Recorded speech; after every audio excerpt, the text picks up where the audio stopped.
Hey, what's up, everybody? BDO44 coming at you with another video. All right, so we're talking Boston Celtics, Milwaukee Bucks Game 3 in Milwaukee's Eastern Conference semifinals of the 2022 NBA Finals. And so far in this series, we have a split. And In the first game, we saw the Milwaukee Bucks clog the paint, and the Boston Celtics not react very well to that. In Game 2, you saw the Boston Celtics make their adjustment. The threes started falling like crazy. Jaylen Brown had a hot start to the game, and ultimately they were able to stifle the Milwaukee Bucks with their defense. So you knew these two teams would be fantastic defensively. You knew these two teams had coaches that strategize and kind of shine in the playoffs. At this point, we're seeing Udoka shine, and we've seen Budenholzer coach his best basketball in the playoffs. So at this point, you're looking now to see what's going to be the counterpunch from the adjustment that was just made. And as I said in the video that I made reacting to the previous game, I think that the the Milwaukee Bucks did some things in the fourth quarter of that game that made me say, okay, they have momentum carrying over. I think the issue, which could be a gift and a curse, is the fact that they haven't played in about 3 days. As to where most of these playoff games have been every other day for the last 2 weeks. Boston Celtics officially had the most time off of anybody in terms of between games in this series, and I don't know how that's going to carry over. Maybe that gives them a little fatigue. Maybe that helps them heal from particularly Marcus Smart's injuries and Robert Williams, etc. I think Jaylen Brown may have tweaked something. Don't quote me on that, but everybody's dealing with something at this time of year, so it's good to have that type of rest to a degree, but not too much of it. It could take you out your rhythm. But they've had time. That's what this is. Time to devise plans, time to come up with multiple strategies, things of that nature. Both teams now know each other in such a way that they have film to study both success and failures on both sides. So this is a pivotal game in terms of the structure of the series, being a playoff series, but it's also a pivotal game in a sense that this is the magical time, I think, where both teams have had time, rest, etc., is already said, and now you get to see which team is really going to push the issue, try to take control of this series, and lend itself to having home court advantage. It's still very early. I don't think that the series is anywhere near being complete, and I don't know that my mind goes straight to Middleton, and I think it's been said that he's not coming back in this series at all, even if it goes 7 games. I still have my concerns about the Milwaukee Bucks as a whole when considering how much he means to the team.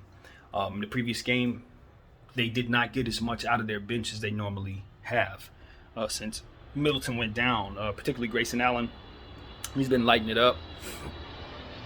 Didn't attempt many shots in this previous game, so I'm expecting him to kind of step back into that role because it's needed for him to do that every night now. Until Middleton comes back, Grayson Allen is going to have to do more.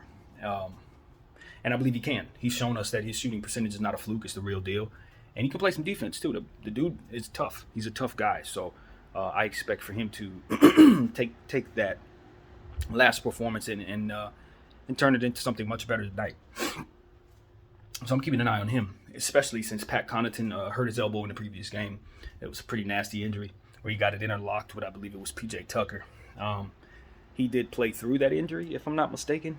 Even did he? I don't remember. Honestly, don't remember. He probably shouldn't have, but nevertheless, it was hyperextended in such a way that he'll probably have to miss the game. I don't remember if he came back or not for some reason. I think he did come back into that game, but depending on how his elbow reacted to the rest, we'll see how he does. Like I said, it's been 3 days, so hopefully that, for his sake, that'll allow that to just heal up a little and he can come out there and be himself. But if for some reason he's not himself, that's going to be on Grayson, I think, more so than probably anyone else to make up the difference, because there really hasn't been a whole lot of consistency from their bench outside of him and Pat.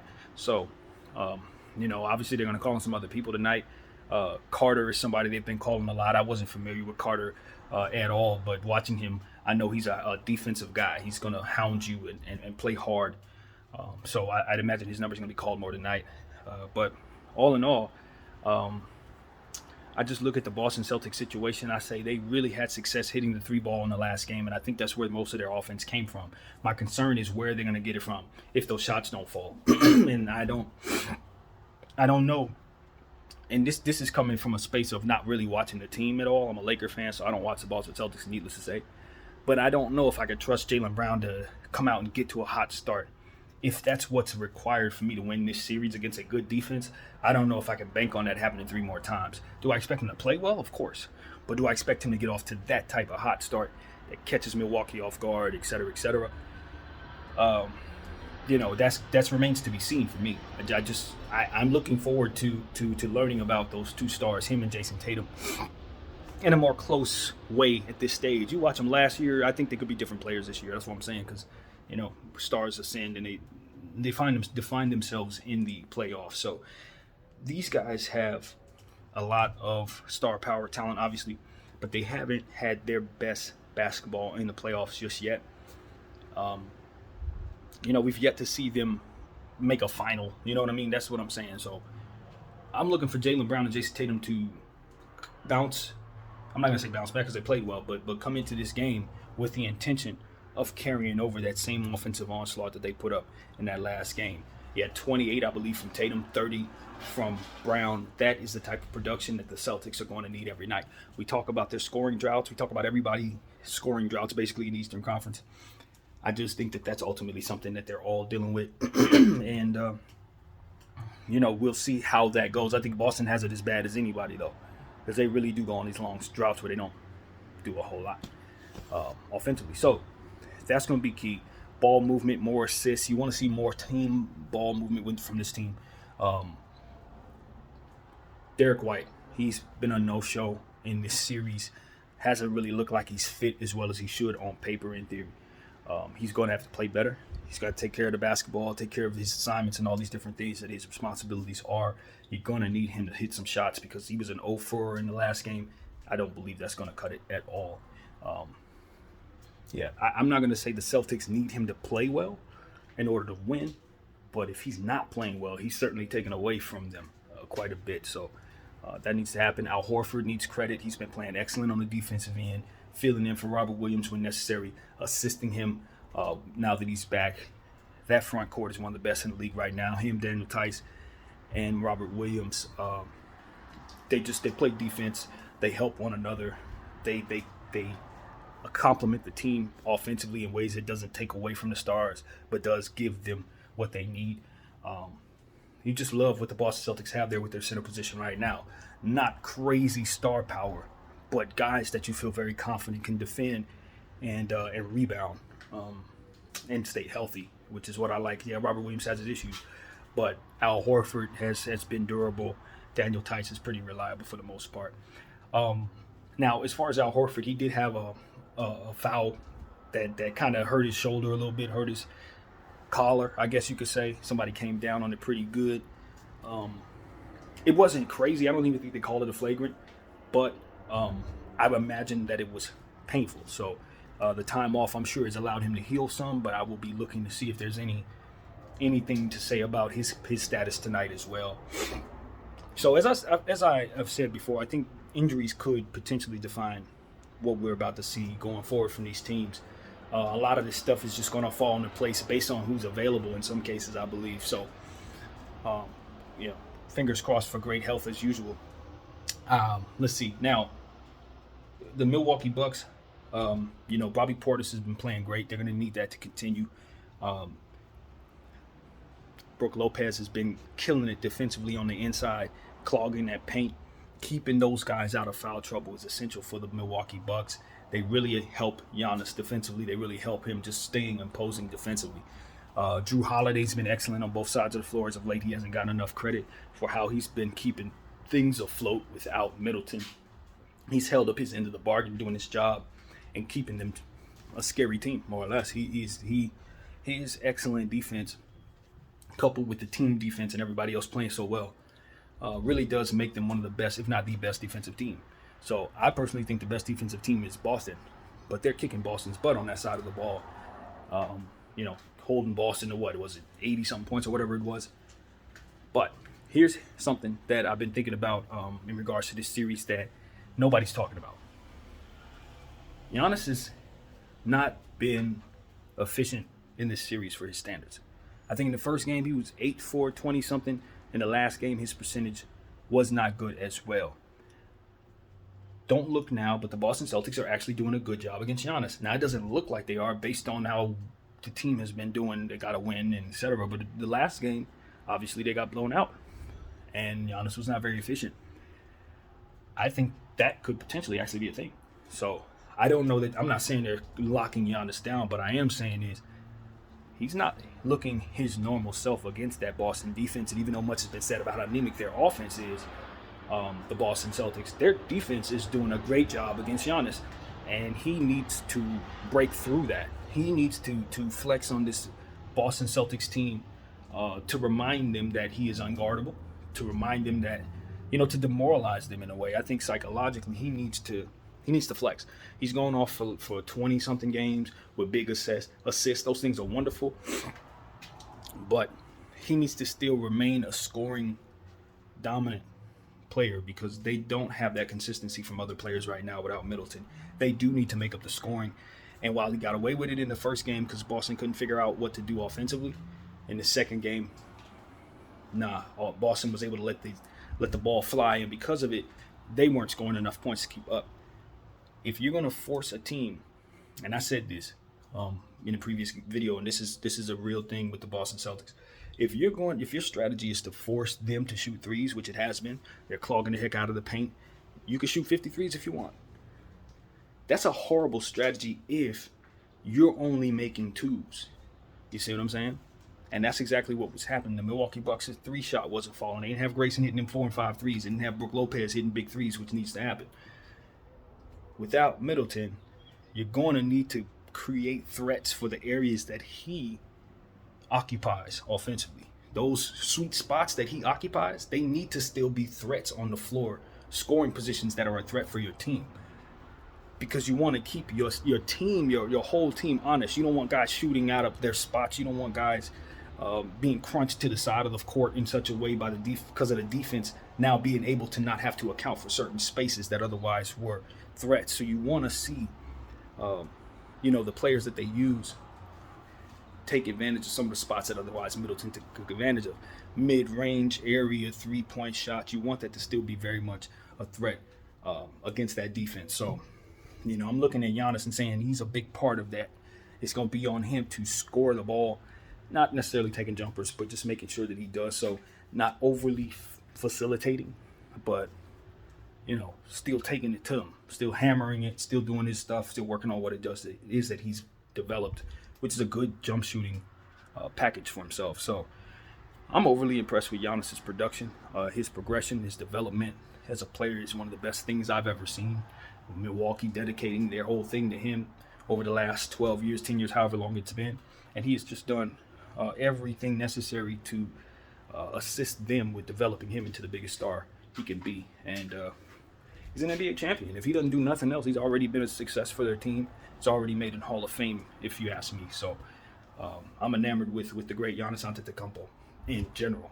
And I think that as he continues to ascend, his jump shot going to get better and better and better, and he's going to pile up more and more accolades.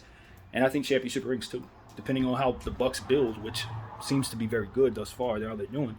They're going to keep him around. So, that's one thing I want to definitely say. I think now it's time for Jayson Tatum to step up. You know what I mean? And not necessarily step up. That's the wrong way of putting it, but step out. Everybody's super excited about Giannis. He's the guy. Granted, but Jayson Tatum ain't too far behind on either side of the floor. Jayson Tatum is a much better defensive player than I think people talk about.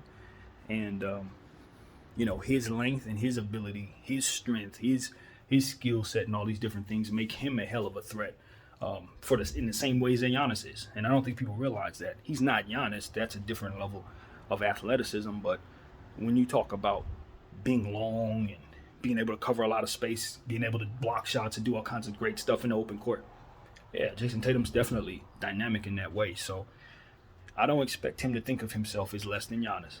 I don't believe that in Jayson Tatum's mind, yeah, the rest of us for sure, but him in his mind, he should be like, nah, I'm actually as good as this dude, and I'm gonna prove it. And that's the mentality I want to see him take going into this game on the road tonight. Not to force things, not to do too much, but the confidence to just be like, look, I literally am the best player on the floor, and ain't none of y'all gonna see me, including that guy over there, Giannis. And then prove it. You know what I mean? Go out there and dunk on some people's heads. This is somebody who dunked on LeBron James. You understand what I'm saying? Not old school LeBron James. He did this about 5 years ago. So, my level of faith in Jayson Tatum exceeds what I've seen from him, and I want to see him turn into a legend in these playoffs. You know what I mean? I do. I think that kid is the truth. It's very unfortunate that he's a Celtic because obviously I'm a Laker fan. I can't root for him, but yeah, that's one of my favorite players in the league for sure. And I just want to see him grow. Want to see him take better shots. Want to see him not settle for behind the arc and use that athleticism and that length to make the game as much as easy for himself as possible. So that's what I think. And I don't think Jaylen Brown is behind him. I've always said I think Jaylen Brown is pretty much his equal, honestly. I really believe that. And I think I'm probably on a lone island with that. But I don't think Jaylen Brown is behind him at all because Jaylen Brown has excellent athleticism. He has a killer instinct, and he's strong as hell at that shooting guard position. He's positionless. He could guard bigger defenders. He's an excellent jump shooter, et cetera, et cetera. He has killer instinct. He has the ability to close. All of the things that I want to see out of my shooting guard, Jaylen got. He has all of them. I think the issue with Jaylen Brown is his development got sidetracked early on because it gave him such crappy roles to start his career. So, he was averaging 2 and 3 points when you knew that boy could probably compete, for real, when he first got started. But I think that was a gift as well because it allowed him his development to go slowly. He didn't have a lot of tension on him to just be the guy, hurry up and do everything right early on. And he was able to develop his body, work on his conditioning in such a way to where when the minutes did come around, he was absolutely ready for him. So it all worked out. But I just feel like his development would be even further along from here if the Boston Celtics wouldn't have had him playing behind Kyrie and Gordon Hayward, etc. Trying to timeshare with people like Terry Rozier. It was just too much competition for him pretty much his entire career. He's even been competing with Marcus Smart at the 2 at times. So that's why he, in my opinion, hasn't yet been seen as that guy. But he's definitely one of them guys. And obviously he was very big in game 2 rather. He scored 25 points in the first half. And then the demons showed up, and he kind of had some scoring drought issues, which is what he needs to work on and making sure that consistency and that being that threat is something that takes place for 48 minutes. And if he needs to clamp down on the defensive end, you know what I mean, and it affects his offense, so be it, because I know he's asked to do a lot. But that he stays active and has that confidence of a superstar should never waver for a guy like Jaylen Brown. Never, ever, ever. So that's what I got to say, man. A lot of faith in the Ops, unfortunately, as a Laker fan. A lot of faith in those guys. I think they have a chance to win the championship. I do like them tonight's game. Bounce back on the road. Even though Milwaukee did some things that made me feel real good about them, at the end of the day, I have a hard time believing that the Boston Celtics are going to continue to struggle now that they figured out the paint clogging situation. Now, the thing about that is they're going to have to continue to hit threes. So even if you know what you need to do, if the threes aren't falling, that's still a problem. So my theory is if the game starts off and they realize the three isn't falling, they are going to have to attack that paint. They are going to have to try to weaken that paint. Those guys, and I say this, Brook Lopez and Giannis and the Bobby Portis, the Boston Celtics things should be to try to get those guys in foul trouble as best you can. Even if you got to draw those fouls on the offensive end, if you don't want to drive into them, you got to get them dudes out of there, because as long as they can clog the paint, they are rendering you to being a 3-point shooting team. And even though Boston has 3-point shooters, guys who can hit it, do not expect Grant Williams to hit 5 threes every night. Do not expect Jayson Tatum and Jaylen Brown to do the same thing like that every night from behind the arc. That's not what you want to bank yourself on, especially since your goal is to try to get them to shoot the 3 ball themselves. So Man, you got to be able to hit it, and then on the other end, you got to be able to guard that paint yourself as the Boston Celtics, and they have the players to do it. So, all in all, I like the Boston Celtics on the road. I'm going to take them tonight in Game 3. I still think Middleton not being there is overall a very big problem that they have managed extremely well, if I may say so myself. Budenholzer is dangerous at home. Giannis obviously dangerous at home. I know that this series is going to go 7, I believe. I'm saying that to you. So, any of these games, every game could go either way. It should be a close game, in my opinion. I don't expect this to be a blowout. I don't expect this to have, a lot of distance between it. These two teams, like I said, they've had a lot of time to scheme against one another these last 3 days. So, I'm excited to see what they're going to do. And I think you guys are rocking with me, man. This has been fun. I love this series. And that's pretty much all I got to say. Video 44. Thank y'all for watching. I'm out.